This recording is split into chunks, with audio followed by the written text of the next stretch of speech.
Yeah. So, today has been very exciting. Last night we had to drive back into town in San Antonio because our secondary vet refuses to understand that we needed a vaccination certificate for the influenza vaccine that they had given Ted.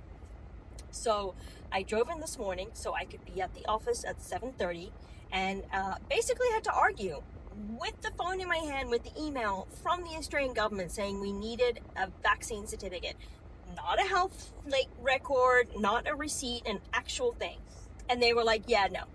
So they were like, you can come back at 9 because the higher up there. And I'm like, I just need a fucking PDF, a piece of paper with your thing and this on there. And they're like, oh. So anyway, I left because I didn't want to throw a complete fucking hissy fit. So I went home, got Matt, he got dressed, he walked in, and apparently at 9 o'clock when he went in and said, I need to speak to the director, they were already working on the paperwork. Because I pointed out that they were supposed to be a specialist in dog exports, and they currently have 2 other dogs that are being exported to Australia, and they don't know how to do the fucking paperwork. So there's that.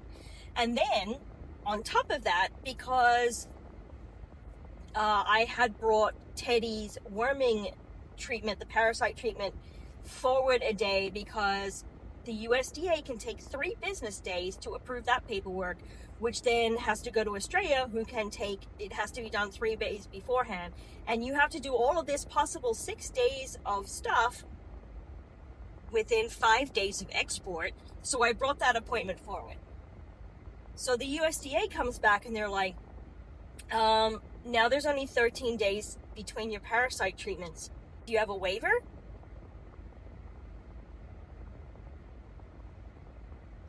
So now I'm in town at the city vet, next to the city vet. And I'm like, can he have this parasite treatment again? And they were like, yes. I'm like, all right, I'm getting in the car now. ETA is 1 hour and 15 minutes. So it's going to be 4:15 when I get there.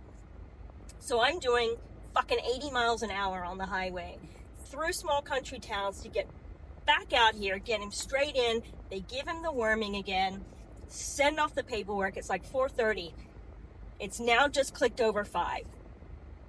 So hopefully whoever was helping her at the USDA is sitting there waiting for this paperwork and they can approve it today, because apparently I have to have a hard physical copy of it for the airplane.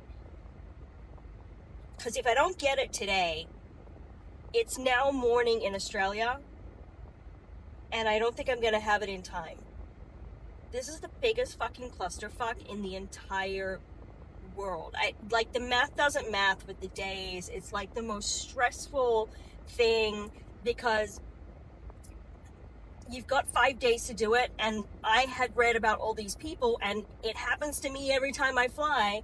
The fucking flight is delayed, and then you're no longer within your 5 days. So you'll get on the plane or you go to leave and they're like, well, your export certificate thing is expired because now you're on day 6. So I'm like, let me do it 3 days out, and we ended up doing it 4 days out because I wanted to make sure that didn't happen. But then there's not enough time to get any of the paperwork done. So the people at the other vet, the shitty vet in town, they were asking Matt, we've got all these other people. What do we do? And he's like, you tell them, you just leave and you get a new fucking dog. Which, we love Teddy, we could never do. But, at this point, man, it is so hard. There needs to be more time. There's not enough time. Anyway, that's my rant for today. We're at a Starbucks because I needed some water for Teddy, and I needed a chai latte to calm my nerves. And I'm not leaving and driving back into town in peak hour traffic, because if by some miracle they do fix the paperwork today, I'm only 10 minutes away from that vet, so I can pick that up and then drive the 1.5 hours back through traffic to the in-laws' house where we are, because that's where our luggage is and Teddy's groomer is, before we get on the plane. Have happy thoughts for us, please.